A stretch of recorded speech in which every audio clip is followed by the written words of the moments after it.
Bismillahirrahmanirrahim. Assalamualaikum warahmatullahi wabarakatuh.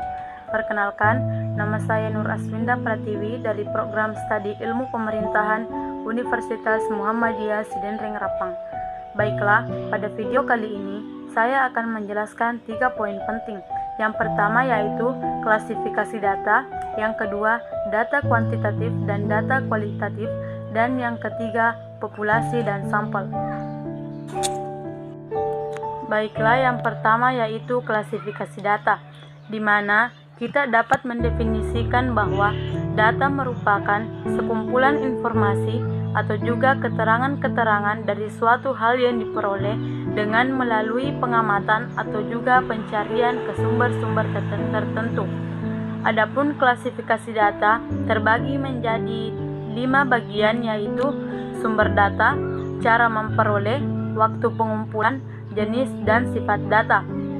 Adapun sumber data terbagi menjadi 2, yaitu data internal dan data eksternal, di mana data internal adalah data yang menggambarkan situasi dan kondisi pada suatu organisasi secara internal, sedangkan data eksternal adalah data yang menggambarkan situasi serta kondisi yang ada di luar organisasi. Cara memperoleh terbagi menjadi 2 bagian, yaitu data primer dan data sekunder, di mana data primer ialah data yang dikumpulkan secara langsung dari sumber pengguna data, dan data sekunder adalah data yang telah dikumpulkan di masa lalu oleh orang lain tetapi dibuat tersedia untuk digunakan orang lain. Dan adapun waktu pengumpulan dibagi menjadi 2 bagian, yaitu data cross-sectional dan data time series. Kemudian materi yang kedua yaitu data kuantitatif dan data kualitatif, di mana data kuantitatif adalah data informasi yang berupa simbol angka atau bilangan. Contoh, jumlah siswa SD Kampung Pojok tahun ajaran 2015 sampai 2016 sebanyak 250 siswa, terdiri dari 150 siswa dan 100 siswi. Data kualitatif adalah data informasi yang berbentuk kalimat verbal, bukan berupa simbol angka atau bilangan. Perbedaan antara penelitian kualitatif dan kuantitatif. Penelitian kualitatif memperoleh pemahaman mendalam, mengembangkan teori, mendeskripsikan realitas dan kompleksitas sosial. Sementara itu, penelitian kuantitatif menjelaskan hubungan antar variabel, menguji teori, melakukan generalisasi fenomena sosial yang diteliti.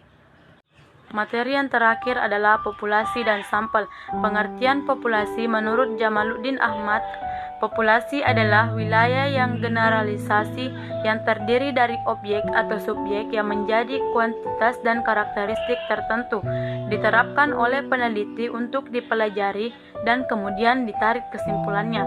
Dan adapun populasi dibedakan menjadi 4, yaitu populasi terbatas, populasi tak terbatas, populasi homogen, dan populasi heterogen. Sampel adalah sebagian dari populasi yang diambil sebagai sumber data dan dapat mewakili seluruh populasi. Keuntungan menggunakan sampel.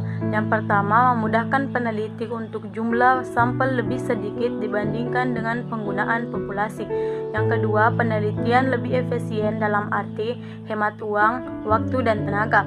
Yang ketiga, lebih teliti dan cermat dalam pengumpulan data. Yang keempat, penelitian lebih efektif. Dan adapun teknik penarikan sampel dibagi menjadi 2, yaitu non-probability sampling dan probabilitas sampling. Kemudian adapun non-probability sampling dibagi menjadi 6 bagian, diantaranya yaitu sampling sistematis, sampling incidental, purposive sampling, sampling kota, sampling jenuh, dan snowball sampling. Dan adapun data yang terakhir yaitu menentukan ukuran sampel, di mana dalam menentukan ukuran sampel dapat menggunakan rumus Slovin atau menggunakan kolom Young 1999. Baik, itulah tadi pemaparan materi dari saya. Lebih dan kurangnya mohon dimaafkan. Billahi fisabilil haq fastabiqul khairat. Assalamualaikum warahmatullahi wabarakatuh.